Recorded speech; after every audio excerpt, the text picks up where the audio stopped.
Hello, everybody. Dr. D here. Welcome to my live. I haven't done a live in a really long time, and I go live a lot on TikTok, but I decided to come here on YouTube to talk to you guys about weight loss because that is what I've been talking a lot about on TikTok. So I was like, let me try and do a live here and talk about basically weight loss struggles with insulin resistance. And so that's what we're going to be talking about today. Okay, so let's get into it. So today's topic is why you struggle. If you see me looking on the side, I just have some notes that I've written down for you guys. So if you see me looking, then I'll eventually look in the camera. But today's topic is why you struggle to lose weight with insulin resistance. Okay, so before we even talk about insulin resistance and how to lose weight, we first need to talk about how do you gain weight in the first place. Okay, I'm going to make it very, very simple. The only way that you can gain weight in your body is if you take in more calories than your body needs. Okay, so you take in excess calories. A lot of times, this is going to be taking in excess calories through carbohydrates, proteins, or fats, right? You could also take in excess calories in terms of environmental toxins that will get stored in your fat cells and make your fat cells get bigger. But the only way to gain weight is if you take in excess calories, right? That's why when you listen to weight loss gurus, they say, everything has to do with a calorie deficit. And that's partially true. You need a calorie deficit to lose weight, but that's just one part of the equation. Okay. So, first, you need to understand how you actually gain weight, and that is with excess calories. And so now you know that you have excess calories. The next question is, well, how do you become insulin resistant? So, insulin resistance is basically two parts, right? The first part of insulin resistance is that you have hyperinsulinemia. So, you have high amounts of insulin in your bloodstream, and this usually happens over a period of time. I would say at least 5 years, but it could be up to 20, 30 years. And so, what's happening during this time is that every single day, maybe, you have been eating foods that raise your insulin. So, usually, this is going to be carbohydrates, simple carbs, complex carbs, sugars. Carbs in general will raise your insulin. You can have elevations in insulin, different levels depending on the type of food that you eat. So, if you have fats, for example, they're really not going to do much to your insulin levels. Your insulin levels is going to stay pretty low. And then, if you have protein, then you're going to get a bump in your insulin levels. For example, if you take a protein shake, your insulin is going to go up higher, for example, compared to if you eat protein that has fat in it. That's going to not make your insulin go as high. But the thing that's going to give you the highest insulin bump is going to be sugar and simple carbohydrates. Okay, so we're talking your sugar, your candies, your cakes, your wheat products, anything that's processed has is very much a very simple carbohydrate and it's not complex. And so a complex carbohydrate is a carbohydrate that has fiber in it. And when you eat a complex carbohydrate, your body is going to take a longer time to absorb the glucose from that complex carb because it needs to break down the fiber and everything. So it takes a long time. And so when you eat a complex carbohydrate, you do get an insulin bump, but it's not as high as when you eat a simple carbohydrate like a cookie or a muffin or a croissant or a bagel, right? Those things have simple carbohydrates. And when you eat them, you get a high insulin spike. So, insulin resistance happens when you have high insulin spikes throughout the day over a period of years. So, let's say, for example, you eat for breakfast, you have a croissant. And then you have a drink with sugar in it, like a frappuccino or a coffee, right? So, boom, you have your first insulin spike. And then 3 hours later, you're going to have another snack that has carbohydrates. You get another bump. And a lot of people can do this. And like if you get a drink like a frappuccino or even a Coke, you get another bump. Every time you put something in your mouth that has sugar in it, you get an insulin spike. So let's say you get 4 to 6 insulin spikes in a day, and you do this consistently over a period of time, your insulin levels are going to continue to stay high chronically. And it reaches a certain threshold where it makes it so that some of your insulin receptors stop working. So insulin's main job is to take glucose, right? Take glucose from your bloodstream and pull it away because glucose is toxic in the blood. We don't want to have high glucose in the blood. That's how you end up with diabetes. So insulin's job is to come in, take the glucose that's in the blood and store it. Okay. And where does it usually store it? First, it can store it in your muscle, which is what we want, but a lot of times people are not as active. Second, it can store it in your liver, which is important to have reserves in your liver because it's going to come in handy whenever it's necessary. Think of the liver as the fridge in your body. And then the last place that it can store it is in the fat cells. Now, the fat cells have the capability to store a lot of energy. Okay, so glucose is a form of energy and it can get bigger and bigger and bigger. And that's how we gain weight, right? But you don't want those fat cells to necessarily become too big because that can lead to disease. So that's how insulin resistance happens. Insulin resistance is hyperinsulinemia plus the inactivation or the dysfunction of some insulin receptors. And as a result, they don't work properly. So when the insulin receptors don't work properly, they're not that particular organ is not able to take glucose into the bloodstream, and so then you end up with high glucose in the blood. Okay, hyperglycemia, which is like a precursor to prediabetes and diabetes and other complications down the line. Okay, so we're talking about insulin resistance, which is what happens before you become diabetic. So if you have hyperinsulinemia, for example, that is one of the things that can cause issues like PCOS, high, which will also lead to high testosterone levels. It can impact androgen levels, which will lead to acne and facial hair. So I talk a lot about that. Um, I will talk a lot about that in some of my videos, but I just want to do this live and make it a bit more comprehensive. Okay. So now we know how we gain weight, which is when you eat too much more calories than your body requires. Okay. And so the excess calories or the excess energy is going to get stored in your fat cells after your liver cells is full. So once your liver is full, then it will go and store it in your fat cells. That's like the freezer. It's a reserve. It's going to be used whenever you need it. Okay. And so now you know how we actually gain weight. So now the question is, how do you lose weight and why is it so difficult for people to lose weight when they are insulin resistant? And the answer to that is cortisol. Cortisol, or the stress hormone, is a hormone that tells your body to reserve energy, to hold on to energy. Think of it this way: when you have high cortisol levels, right? You're going to be in what we call fight or flight. So there's something going on. Let's say well, your body thinks something's happening. Let's say you're going through the woods and you see a lion, right? And so your body's going to tense up because it's like, oh my God, what do I need to do? I need to survive. I could die. And so that is an appropriate response. Like that is an appropriate fear response. And your cortisol levels should go. Right?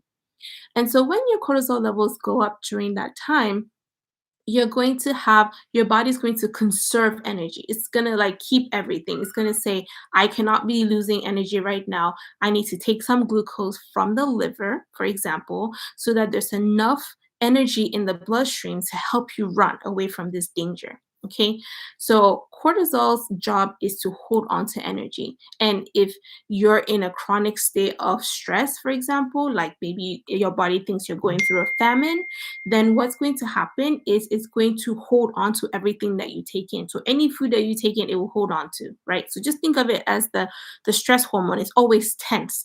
And what happens when something is really tense? Like you're not going to release anything, right? If you want to lose weight, losing weight requires you to release excess energy. But if your stress levels are high and your cortisol is high, then it's going to hold on to your weight. So that is one of the biggest reasons why people cannot lose weight when they have insulin resistance. Because when you have insulin resistance, you need cortisol and insulin to be low for you to lose weight, for you to lose excess energy or excess fat. And so a lot of times the mistake that people make is that they will go straight for working on bringing insulin down. So they will do all the things that I will talk about in the how I structure my program, but you will do like intermittent fasting, you will cut carbs, right? And maybe decrease how often you're eating, which is all good, right? But that is not the important part. The important part before you get to that step is you need to learn how to bring your cortisol levels down. Because if you don't bring your cortisol levels down and you bring your insulin down, right? You bring your calories down, you bring your insulin down, your body's going to freak out because it's currently in a state of fight or flight, and it's in a state of holding on to all of the energy. The cortisol is there to protect you, right? It's a primitive hormone, but its job is I'm helping you. So I'm going to hold on to everything. And so if you're in that state and then you're like, oh, I'm going to lose weight, I'm going to bring my calories down, I'm going to bring my insulin down, eventually it's going to realize what's happening and it's going to make you gain weight, right? So you'll see people, sorry, I'm getting Thanksgiving notifications. You'll see people will lose weight and then all of a sudden they will like binge eat and gain all the weight back, right? Could be because they had like an emotional response or whatever the case is. And the reason for that is you've brought insulin down without bringing cortisol down. So the approach for weight loss when you have insulin resistance, I'm going to tell you everything here. The first thing that you do when you have insulin resistance is you need to bring cortisol down. How do you bring cortisol down? Well, there are a few things that you can do. My favorite thing for my patients and my clients that I tell them to do is you need to walk. Okay. Walking, it fulfills all the requirements you need for weight loss. So, walking is going to help you bring your cortisol levels down. It's a very low impact, low stress way of exercising. So, you want to walk in that regards. Walking after you eat is going to bring your glucose levels down because when you eat and then you walk afterwards, all of that glucose that you ate is going to go, 70% of it can go into your muscle. And you want your muscle to be the one storing the majority of your glucose instead of your liver and your fat cells, right?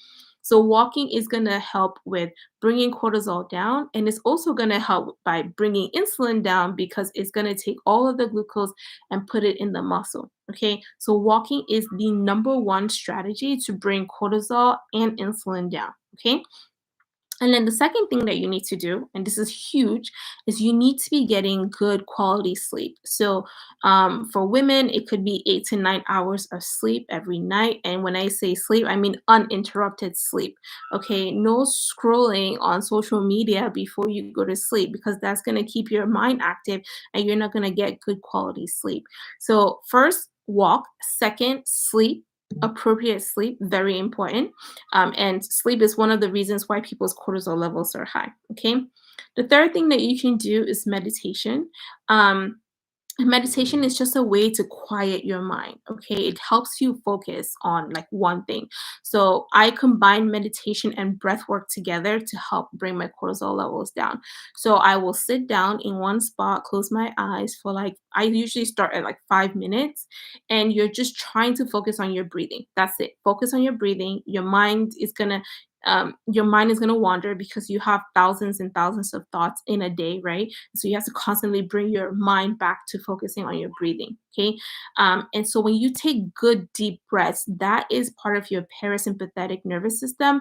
That is the part of your body that helps you relax because when your cortisol levels are high, you're in your sympathetic, you're in your fight or flight, and you don't want that. So you want to bring it down to the parasympathetic, and you're going to do that with both breath work and meditation. Okay.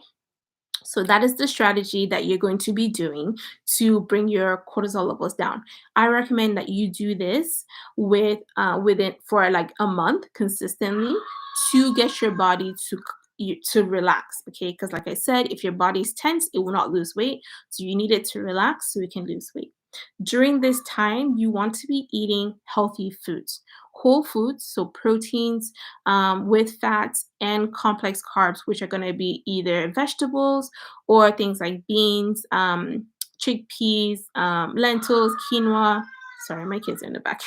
So you want to be eating foods like that, and you want to eat, I would say, 3 meals a day. So eat within a 14-hour window and then eat 3 meals a day and make sure that each meal has at least 30 grams of protein. And do this for the first month. Okay. And then the second month is going to be when you now work on bringing your insulin levels down. So during this month, the first thing that you're going to do is you're going to decrease your meals to 2 meals a day. And you're going to then intermittent fast. So you can do the 16-8 method, or you can do the 18-6 method, or you can do the 24 method, or you can do 1 meal a day. I don't like 1 meal a day because I feel like you absolutely need to eat 2 meals a day. So, but if that works for you and if you have a lot of weight to lose, that might work for you. You can also do like alternate day fasting. Let me know below if you want me to do videos on each of these forms of fasting. But this is when you can actually fast and bring insulin down. And the reason why this is going to work is because you have given your body 30 days of low cortisol. So it feels like it can relax to allow you to lose weight. If you do intermittent fasting and your cortisol levels are high, you're going to binge eat. You're going to go through a process where your body's going to freak out and it's going to make you gain weight. Okay. So you have to make sure you bring the cortisol levels down first, and then you work on bringing insulin down. So bringing insulin down is bringing your carbohydrates low. I recommend that you eat 20% of your meals have carbohydrates. So if like you're looking at the ratio, it will be like 40% protein, 40% fat, and then 20% carbs in 2 meals. And then you're going to fast. So you're eating it in a short window. So you have a longer period of time when you have no insulin coming in, right? And then the last thing that you're going to do is, let me see, what am I missing? And then you're going to continue walking, right? You're going to continue walking during this time, and all the other practices that you've been doing to keep cortisol down, you're going to continue to do those things. And you can do that for like a month to 4 months, depending on how much weight you have to lose. Okay. And then once you've done this, you can continue to do this um, until you lose the amount of fat that you're happy with. I would say do this until your blood work is normal. Do this until your acne is improved. Do this until like the facial hair stops growing. That's when you want to stop it. Okay. A little caveat about intermittent fasting for women. You want to make sure, and this is how I coach my clients to do it. If you're currently menstruating, then you want to make sure that you fast. So the first part of your cycle is going to be your follicular phase. So from day 1 to day 14, you can absolutely fast during that time frame.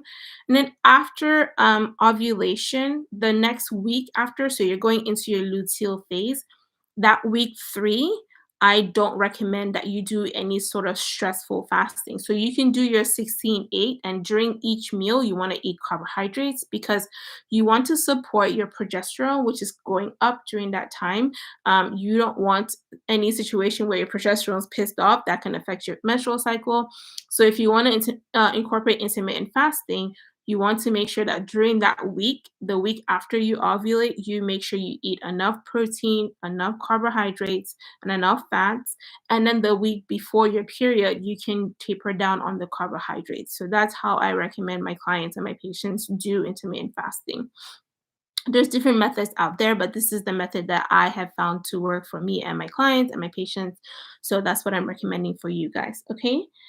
And then, so now you've brought your insulin down and you've brought your cortisol down. Now you have to consistently do all the things that you're doing. You have to walk, you have to do the breath work, the meditation.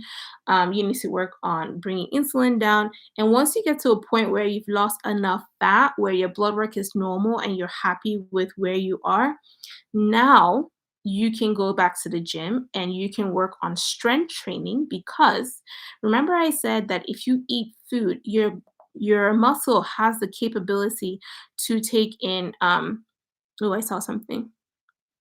Your muscle has the capability to take 70% of the glucose that you're eating into the muscle. So you want your muscle to be active, right? It's already going to be active because you're going to be doing the walking that I recommend. I say do at least 8,000 steps.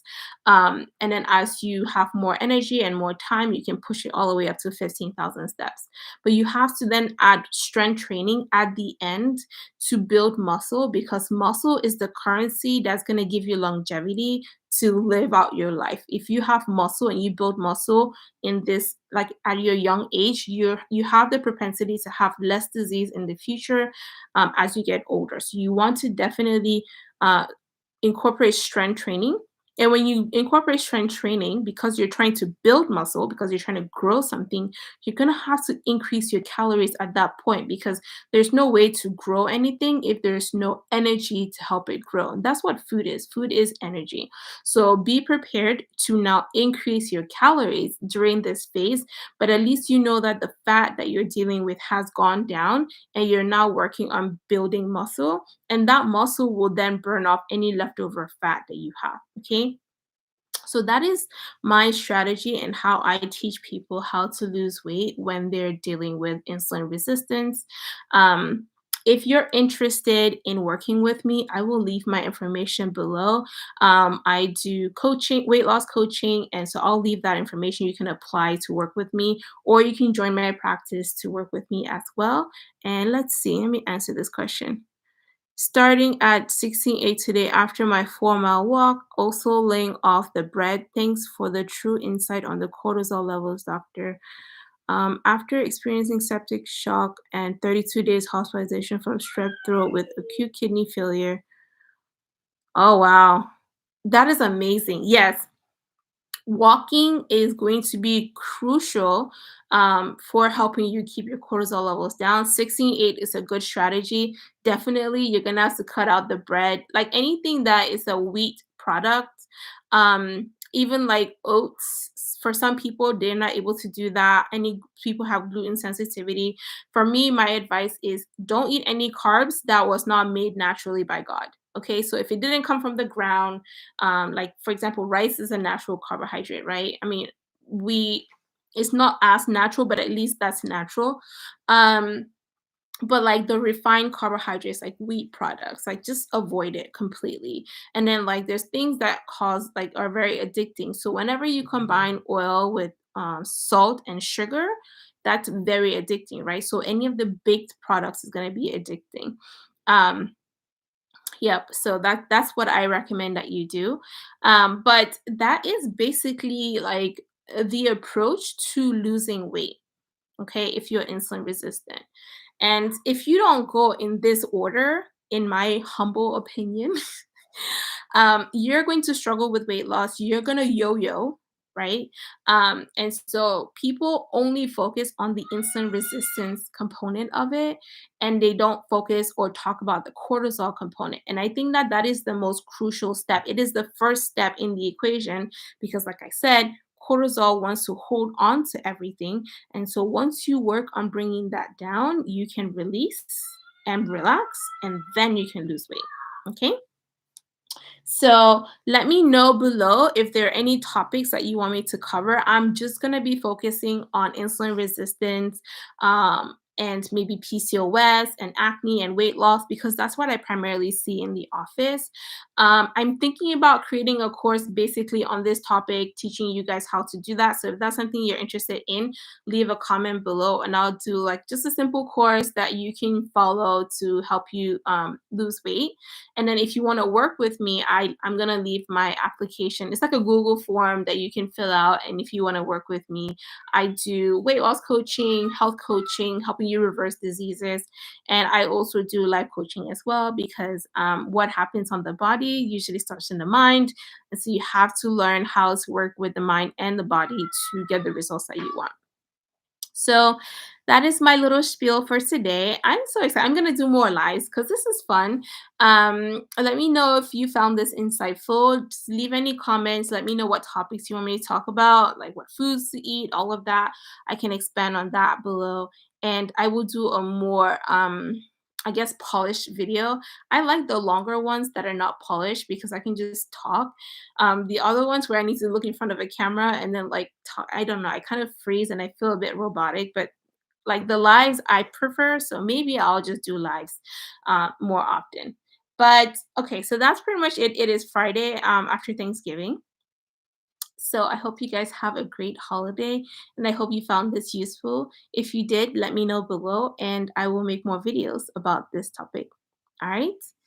Okay, so this is going to be the end of the stream. Thank you for everybody that commented. Pucker Up Lemonade Company, thank you so much for watching and commenting. And I will see you on the next live, which may be next week. We'll see. Bye.